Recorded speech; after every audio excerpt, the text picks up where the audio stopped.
मार्ग के इन कांटों को मैं जड़ मूल के साथ उखाड़ कर फेंक देना चाहता हूँ,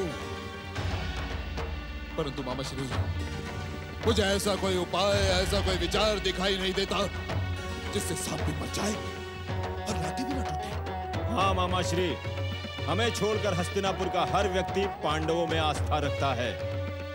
द्यूत में आपने पांडवों को द्यूत के नियम अनुसार ही हराया, परंतु भ्राताश्री को कितनी निंदा झेलनी पड़ी, कितने ही आरोप और प्रत्यारोप सहने पड़े।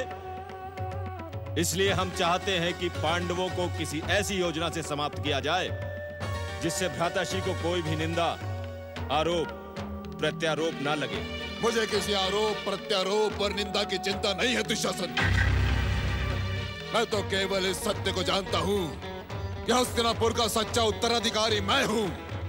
केवल नेत्रहीन हो जाने से मेरे पिताश्री के साथ जो अन्याय हुआ, वो अन्याय मेरे साथ नहीं हो सकता, क्योंकि हस्तिनापुर के राज सिंहासन पर मैं, हस्तिनापुर नरेश, महाराज धृतराष्ट्र का ज्येष्ठ पुत्र दुर्योधन ही बैठेगा और कोई नहीं। परंतु मामा श्री, आप मुझे कोई ऐसा उपाय बताएं मामा श्री, जिसमें हमें कुछ न करना पड़े, कुछ नहीं। भांजे, यही उपाय तो मैं लेकर आया हूं तुम्हारे पास, यही उपाय। भांजे, तुम्हें हस्तिनापुर के राज सिंहासन पर बैठा देखने के लिए मेरी आंखें तड़प रही हैं, मेरी आंखें तड़प रही हैं भांजे।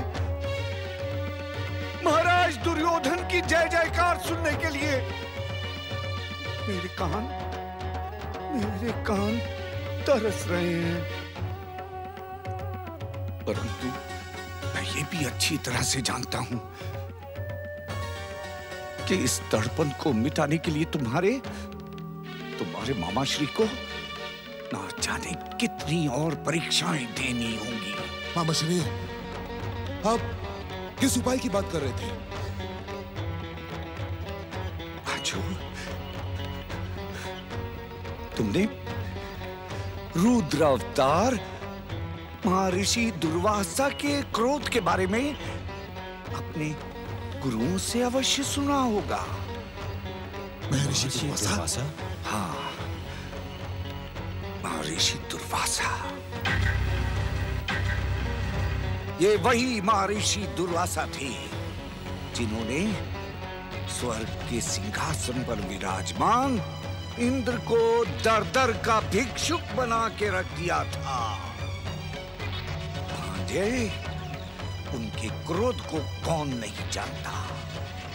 यदि तुम इस क्रोधी दुर्वासा को प्रसन्न कर दोगे तो उन पांडवों का सर्वनाश सुनिश्चित है, सुनिश्चित।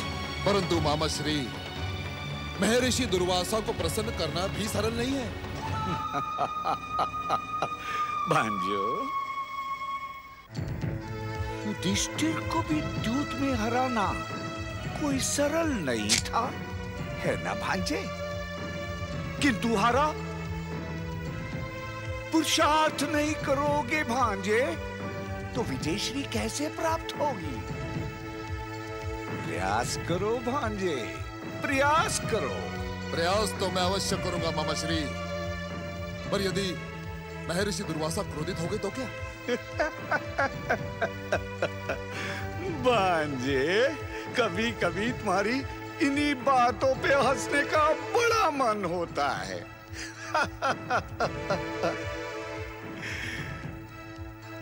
अबोध बालकों की तरह बातें करते हो भांजे। अरे, तुम उन्हें ऐसा अवसर ही ना देना। और फिर तुम क्या अपने मामाश्री को नहीं जानते? बड़े बड़े क्रोधियों को वश में करना तुम्हारे मामाश्री भली भांति जानते हैं भांजे, भली भांति जानते हैं। और कौरवों के सौभाग्य से तो इस समय महर्षि दुर्वासा अपनी शिष्य मंडली के साथ यही हस्तिनापुर राज्य की सीमाओं में प्रवास कर रहे हैं। इससे अच्छा अवसर आ ही नहीं सकता भांजे। बस तुम तो केवल महामंत्री विदुर को यह आदेश दो कि वो महर्षि दुर्वासा की राजकीय सेवा और स्वागत की यथोचित व्यवस्था करें।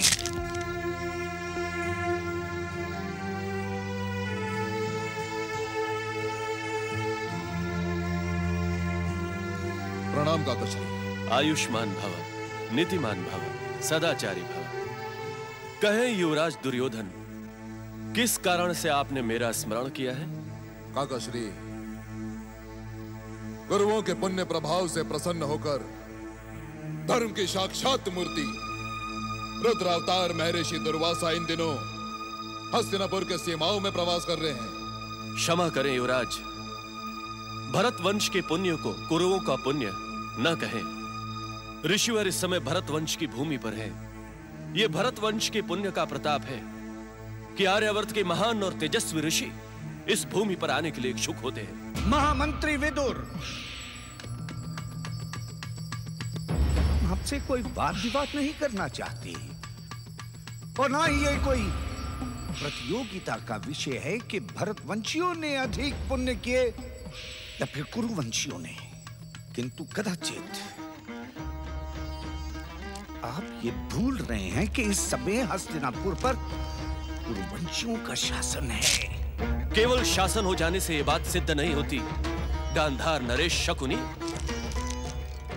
काकाश्री, मामा श्री आपसे पहले भी कह चुके हैं कि हम इस बात को वाद विवाद का विषय नहीं बनाना चाहते।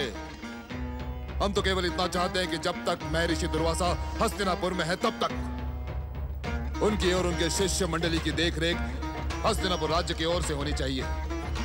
सुंदर, अति सुंदर। युवराज का विचार प्रशंसा के योग्य है, परंतु हस्तिनापुर का महामंत्री होने के नाते मैं आपको सावधान कर देना चाहता हूं। यदि आप रुद्रावतार महर्षि दुर्वासा का उपयोग अपने व्यक्तिगत कार्य सिद्धि के लिए करना चाहते हैं तो युवराज न करें, क्योंकि महर्षि दुर्वासा का क्रोध और शाप भय और विध्वंस का ही दूसरा नाम है। काकाश्री, मुझे इस नीति ज्ञान की आवश्यकता नहीं है। मैंने गुरुकुल में अपने गुरुओं से महर्षि दुर्वासा के विषय में अनेक कथाएं सुनी हैं। मैं जानता हूं युवराज, आपने गुरुकुल में बहुत सारी कथाओं का श्रवण किया है और मैं ये भी जानता हूं कि आपने उन कथाओं का मनन नहीं किया है। आप हस्तिनापुर के युवराज और भावी सम्राट का अपमान कर रहे हैं महामंत्री विदुर। ये अपमान नहीं, सत्य का ज्ञान है गांधार नरेश शकुनी, जिसे कह देना मैं अपना कर्तव्य समझता हूं। गुरु, वैद्य और सचिव यदि अपनी बात नहीं कहेंगे तो राज्य की कीर्ति ही नष्ट हो जाएगी। काकाश्री, आपने निसंकोच अपनी बात कही, हमने सुनी और सुनी नहीं बल्कि समझ भी ली। हम इस बात से सावधान हैं काकाश्री कि महर्षि दुर्वासा का क्रोध हमारे सर्वनाश का कारण बन सकता है। और इसी कारण काकाश्री हम महर्षि दुर्वासा को प्रसन्न करना चाहते हैं। और इतना ही नहीं काकाश्री, हम उनकी सेवा करके अपने सौभाग्य में वृद्धि करना चाहते हैं। ऐसा ही होगा युवराज। मैं कल प्रातः ही सेवा और सुविधा की व्यवस्था के साथ महर्षि दुर्वासा के चरणों में आपके प्रणाम के साथ चला जाऊंगा युवराज। हम चाहते हैं कि इस महान अवसर पर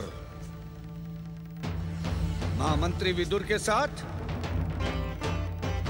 युवराज दुर्योधन के प्रतिनिधि के रूप में प्रिय दुशासन भी जाए, है ना युवराज? सत्य कहा आपने मामा श्री। काकाश्री, अनुज दुशासन भी आपके साथ जाएगा।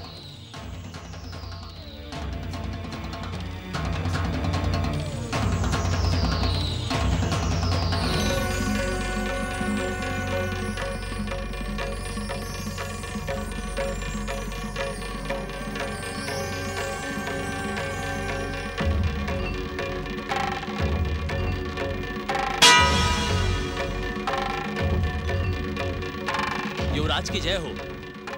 आज्ञा युवराज। क्या काका श्री और दुशासन ऋषियों के सेवा से लौटकर वापस आए? नहीं युवराज। आएंगे तो मुझे सूचित करना। जाओ। जो आज्ञा युवराज।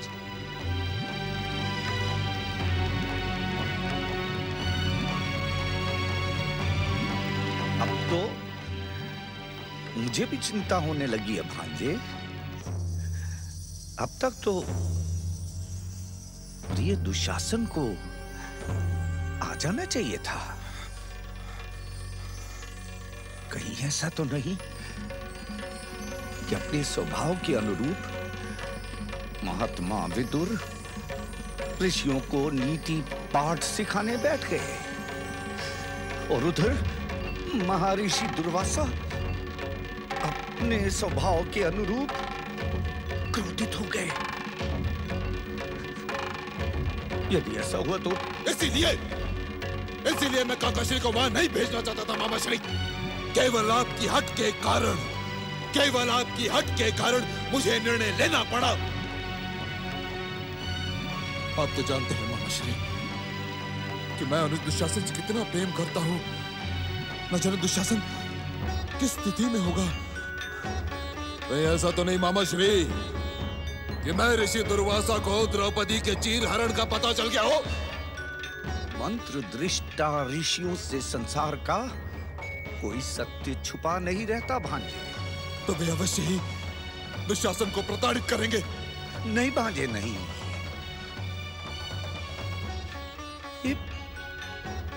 ये ऋषि मुनि पुरानी घटनाओं को माध्यम बनाकर अपनी बातें नहीं किया करते।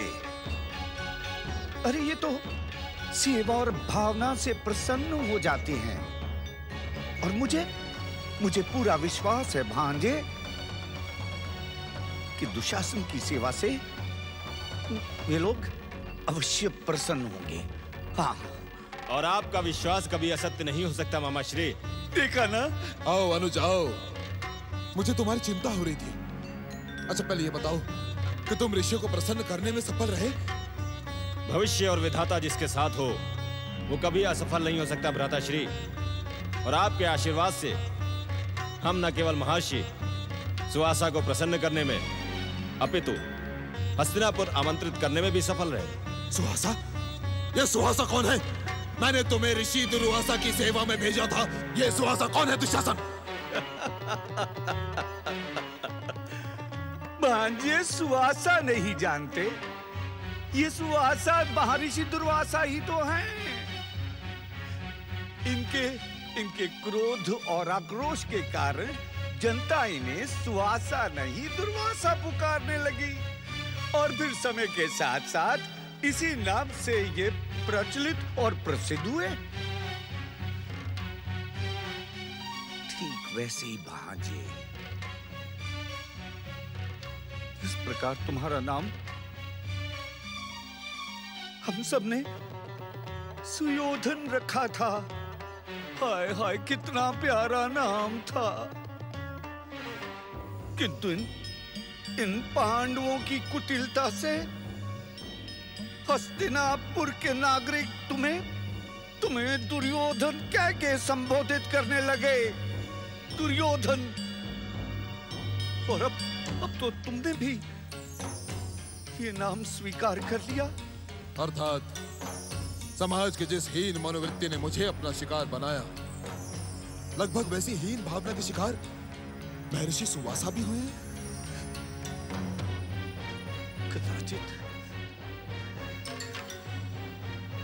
कदाचित तुम ठीक कह रहे हो भांजे।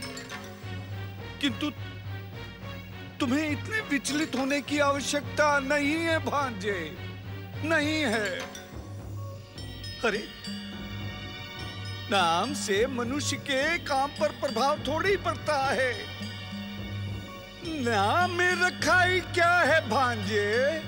काम बड़ा होना चाहिए। और तुमने तो महर्षि दुर्वासा के समान बड़े बड़े काम किए हैं भांजे। बड़े बड़े काम किए हैं। अच्छा ये बताओ अनुज कि उन्होंने तुम्हारा निमंत्रण स्वीकार किया? हाँ भ्राताश्री, ऋषिवर हमारी सेवा भावना से अत्यंत प्रसन्न है। उन्होंने मुझे आशीर्वाद देकर अपने मन की बात निवेदन करने की आज्ञा दी। और जब मैंने कहा कि भ्राता श्री दुर्योधन आपकी चरण सेवा का अवसर चाहते हैं, यदि आपकी आज्ञा हो, इसके पश्चात उन्होंने मुझे कुछ कहने का अवसर ही नहीं दिया।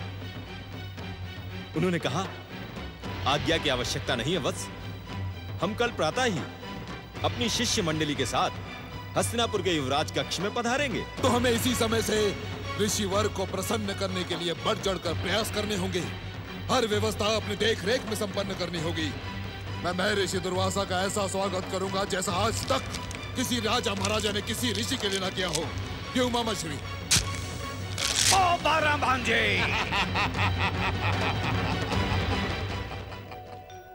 रुद्रावतार महर्षि सुवासा की, रुद्रावतार महर्षि सुवासा की, रुद्रावतार महर्षि सुवासा की, रुद्रावतार महर्षि सुवासा की। प्रणाम ऋषिवर। गांधारी पुत्र, हम तुम्हारी सेवा भावना से अति प्रसन्न हैं। ऋषि धर्म की मर्यादा का पालन करते हुए हम महलों में प्रवेश नहीं करते, परंतु तुम्हारी भक्ति और आस्था की उपेक्षा करना हमने उचित नहीं समझा। इसीलिए हम स्वयं तुम्हारा आतिथ्य स्वीकार करने हस्तिनापुर के युवराज महल चले आए। आहो भाग्य ऋषिवर, आहो भाग्य। ऋषिवर, आपके दर्शन मात्र से मेरे कई जन्मों के पाप नष्ट हो गए। इस भूमि पर आपके चरण पड़ गए, इसी में हमारा सबसे बड़ा सौभाग्य है ऋषिवर। हम धन्य हुए ऋषिवर, धन्य हुए। पधारे ऋषिवर, मुझे अपनी चरण सेवा का अवसर दे। पधारे ऋषिवर।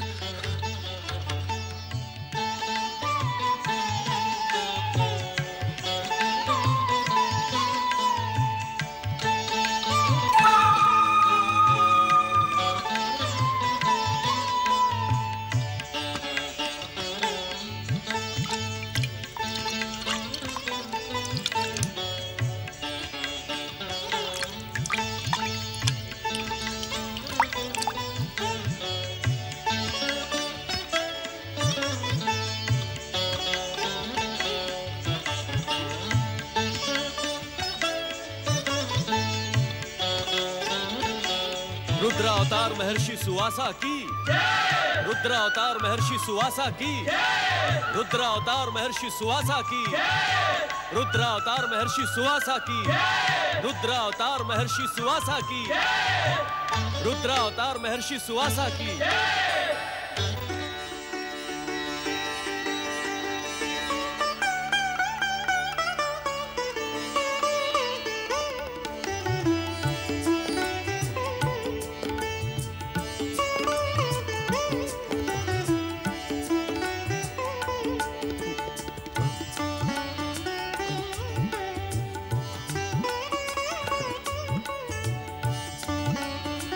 क्या हो ऋषिवर, हमारी सेवा में कोई कमी रह गई जो आपको नींद नहीं आ रही? नहीं वत्स, तुम्हारी सेवा भावना से तो हम अति प्रसन्न हैं। तनिक जल की आवश्यकता है। इस ऋतु में कंठ बार बार सूख जाता है। जल का प्रबंध करो। दुशासन।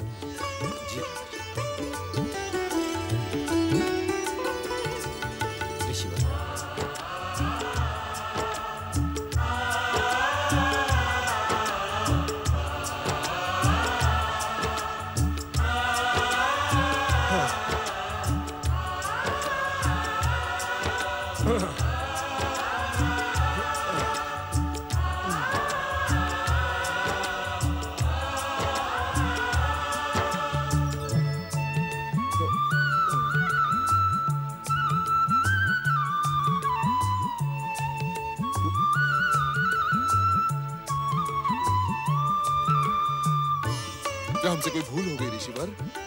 नहीं वत्स, और एक बात जान लो प्रिय सुयोधन, कि भूल हो जाने पर मैं रुद्रावतार सुवासा भूल सुधारने का अवसर नहीं देता।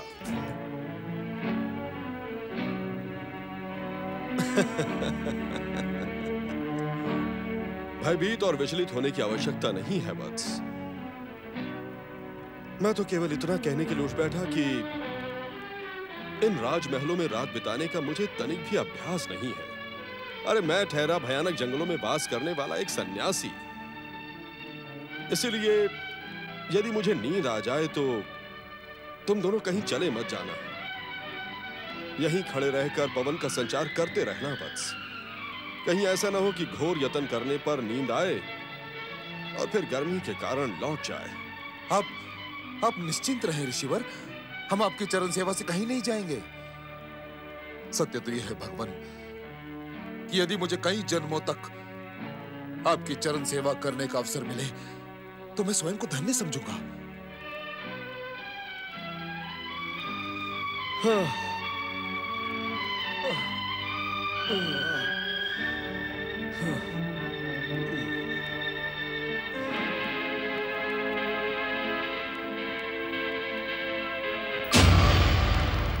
मामा श्री, आपने परीक्षा के किस ब्रह्मजाल में मुझे उलझा दिया है? अपने क्रोध का उल्लेख कर करके उस ऋषि दुर्वासा ने मुझे विचलित कर दिया है। विचलित हो गया हूं मैं। अरे एक क्षण भी उनकी सेवा से दूर नहीं हो सकता मैं। मेरी समझ में नहीं आ रहा कि मैं क्या करूं मैं। मामा श्री, मदिरा पीना तो दूर, मदिरा को देखे पता नहीं कितने दिन बीत गए। कितने दिन मुझसे नहीं होती है ऋषि सेवा, नहीं होती। और रही बात पांडवों की, मैं उन्हें अपने बाहुबल और अपने पराक्रम से जीत लूंगा। आप बस मेरा एक कार्य करें मामा श्री, उस ऋषि दुर्वासा को यहाँ से विदा करें। ओ मेरे प्रिय भांजे, मूर्खता की बातें नहीं किया करते। अब तुम बालक नहीं रहे, बड़े हो गए हो। अरे ऋषियों की सेवा करने का अवसर तो बड़े सौभाग्य से मिलता है। नहीं चाहिए मुझे आपका सौभाग्य, नहीं चाहिए मुझे आपका सौभाग्य। सुना आपने? सुना? मेरा सुख चैन छीन लिया उस दुर्वासा ने। मुझे तो लगता ही नहीं कि मैं हस्तिनापुर का युवराज हूँ। मुझे तो ऐसा लगता है कि मैं कोई चरण सेवक, कोई दास बन गया हूँ। नहीं भांजे, मैंने तुम्हें कई बार समझाया है भांजे, कुछ पाने के लिए कुछ खोना पड़ता है। अरे यदि तुम ऋषिवर दुर्वासा की सेवा करोगे तो वो तुम्हें मुंह मांगा वरदान देंगे। और उसके पश्चात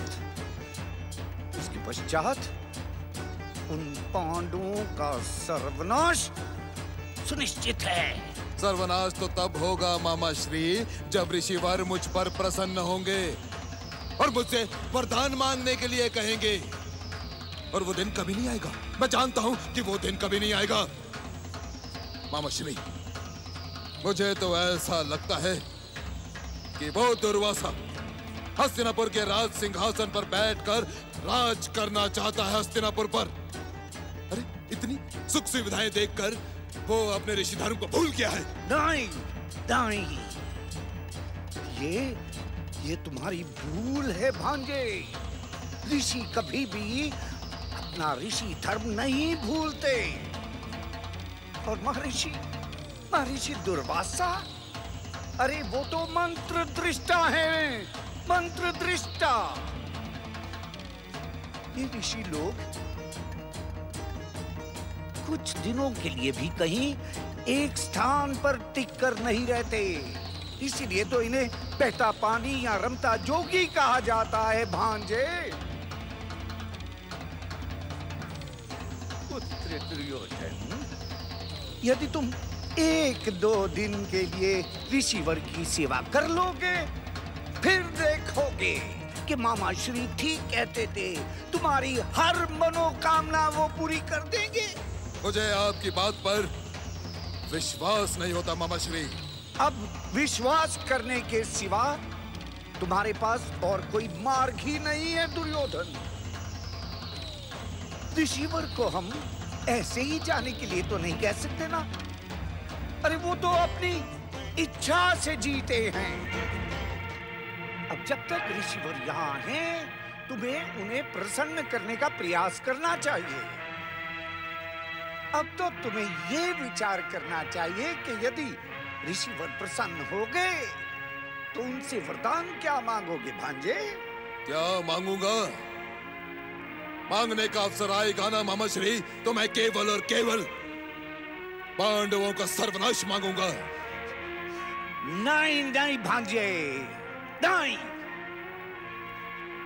पांडवों के सर्वनाश की बात रुद्रावतार दुर्वासा के सामने भूलकर भी ना करना, क्योंकि यदि तुमने ऐसा किया तो वो तुम्हें स्वार्थी और भाई का शत्रु मानते हुए शापित और कलंकित कर देंगे। क्या कह रहे हैं आप मामा श्री? आप जानते हैं कि आप क्या कह रहे हैं? अरे पांडवों के सर्वनाश की बात सोचकर ही उस ऋषि की इतनी सेवा की। भांजे, सेवा करोगे तो ही तो मेवा मिलेगा, परंतु मेवा पाने के लिए मेवा मिष्ठान की भूमिका तो बनाओ। मामा श्री, मैं कुछ समझा नहीं। मैं समझाता हूं पुत्र दुर्योधन। देखो, यदि तुम ऋषिवर दुर्वासा के साथ पांडवों की शत्रुता की बात सीधे सीधे करोगे तो वो तुम्हें कभी वरदान नहीं देंगे भांजे। वो क्या कहते हैं कि जब कोई काम सीधी उंगली से ना हो तो उंगली टेढ़ी कर लेनी चाहिए भांजे। आपकी बातें मेरी समझ में नहीं आ रही है मामा श्री। भांजे, इसीलिए तो मैं तुम्हारा मामा श्री हूं। देखो भांजे, जब ऋषिवर प्रसन्न होकर तुमसे वरदान मांगने को कहें तो तुम हाथ जोड़कर बड़ी विनम्रता से कहना कि हे ऋषिवर, मुझे अपनी चरण भक्ति और सेवा का अवसर प्रदान करके आपने मुझे संसार का सर्वश्रेष्ठ वरदान दे दिया। बस मुझे तो अपने चरणों में ही रहने दीजिए, और यदि आप कुछ देना ही चाहते हैं तो एक बार, केवल एक बार अपनी सेवा का अवसर मेरे भाई पांडवों को प्रदान कर दीजिए। आप जानते हैं कि आप क्या कह रहे हैं? कहीं आपने मदिरा पान तो नहीं कर रखा है मामा श्री? नहीं भांजे, संसार की कोई भी मदिरा तुम्हारे मामा श्री को नहीं नचा सकती। अपितु तुम्हारे मामा श्री किसी भी मदिरा को नचा सकते हैं। परंतु मामा श्री, पांडवों के पास ऋषियों को भेजने का क्या उद्देश्य? मैं किसी भी मूल्य पर ऋषिवर को पांडवों के पास नहीं जाने दूंगा, माने नहीं जाने दूंगा। संकेत को समझो भांजे। पांडव इस समय वनवासी हैं, अभाव का जीवन व्यतीत कर रहे हैं। यदि इस समय ऋषिवर दुर्वासा अपने शिष्य मंडली के साथ उनके यहाँ अतिथि बनकर जाते हैं भांजे, तो वो उन्हें खिलाएंगे कैसे? अरे जिनका अपना खाने का ठिकाना ना हो वो किसी को क्या खिलाएगा? और ऋषि को सामने पाकर अपना अतिथि धर्म ना निभा पाने के कारण या तो पांडव आत्महत्या कर लेंगे या फिर ऋषिवर अपने शाप से उन्हें नष्ट भ्रष्ट कर देंगे। धन्य धन्य आप मामा श्री और आपकी चतुराई। यदि ऋषिवर ने मुझसे वरदान मांगने के लिए कहा तो मैं उनसे यही वरदान मांगूंगा मामा श्री, यही वरदान। भांजे दुर्योधन, इस वरदान के साथ तुम्हें एक बात और मांगनी होगी। कौन सी बात मामा श्री? तुम ऋषि से कहना कि जब पांडवों के साथ साथ द्रौपदी भी भोजन से तृप्त हो चुकी हो तब अपनी शिष्य मंडली के साथ पांडवों के सौभाग्य में वृद्धि करने ऋषिवर जाएं। परंतु ऐसा क्यों मामा श्री? तुम नहीं समझोगे भांजे। द्यूत से पराजित और अभाव से त्रस्त पांडवों के उद्धार के लिए पांडवों के कुल पुरोहित धौम्य ने युधिष्ठिर से सूर्य की आराधना कराई थी।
हे हिरण्यगर्भ भगवान सूर्य, आप अखिल संसार के नेत्र और समस्त प्राणियों की आत्मा हैं। आपके दर्शन पाकर मेरा जीवन धन्य हो गया। आपकी जय हो भगवान सूर्य, आपकी जय हो।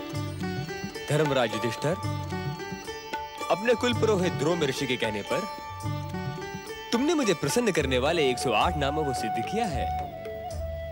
मैं तुम्हारे मन की अभिलाषा जानता हूं।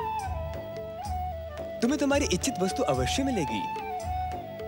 वनवास के इन 12 वर्षों तक तुम्हें अन्न का दान मैं अवश्य करता रहूंगा।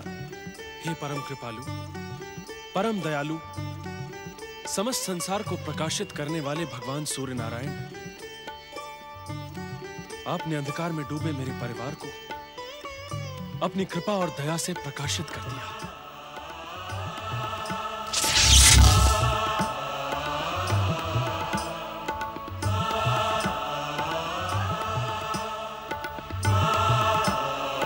वत्स, ये अक्षय पात्र है। इसमें बना हुआ भोजन सदा अक्षय रहता है, अर्थात कभी समाप्त नहीं होता। तुम जितना भोजन चाहोगे इस पात्र से प्राप्त कर सकते हो। धर्मराज, तुम्हारे रसोई घर में जो कुछ भी फल, मूल, शाक आदि 4 प्रकार के भोजन की सामग्री बनाई गई हो, वो तब तक अक्षय रहेगी जब तक तुम्हारे घर की गृहिणी अर्थात तुम्हारी पत्नी द्रौपदी भोजन न कर ले। द्रौपदी के भोजन करने के बाद इस पात्र को पुनः धो मांज कर पवित्र कर दो, जिससे ये अगले दिन के भोजन की व्यवस्था कर सके। तुम्हारा कल्याण हो वत्स।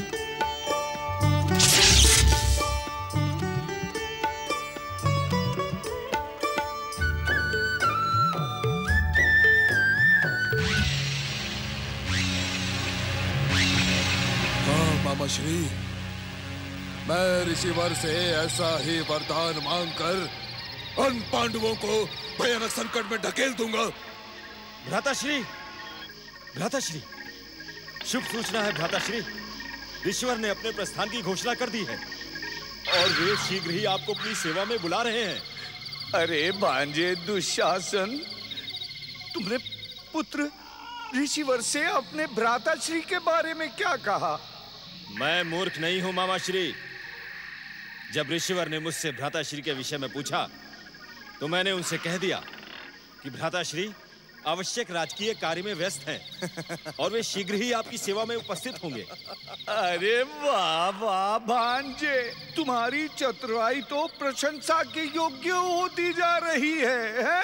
ये सब आपके साथ और आशीर्वाद का नतीजा है मामाश्री।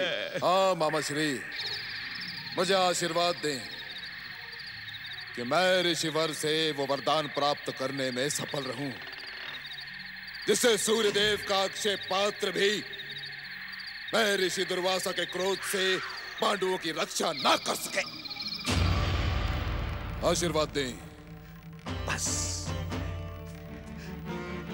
विजयी भवा सुयोधन, विजयी भवा।